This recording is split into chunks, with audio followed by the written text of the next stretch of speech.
Seconda tappa italiana che si corre sul circuito di Misano Adriatico. A fare la pole è Troy Corser in 1.35-330 davanti a Vermeulen, Laconi e Maggerich. In gara 1 il migliore allo stacco è l'australiano del team Tenkate, seguito da Corser e Laconi. Buona partenza anche per Toseland, quarto prima del curvone.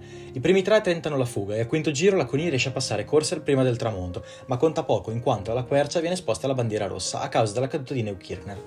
Alla ripartenza è il solito Vermeulen, seguito da Maggerich, Laconi e Corser.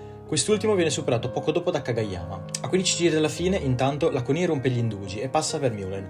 Poco dopo Kagayama esce di scena con uno spettacolare incidente in cui la moto compie uno spaventoso salto.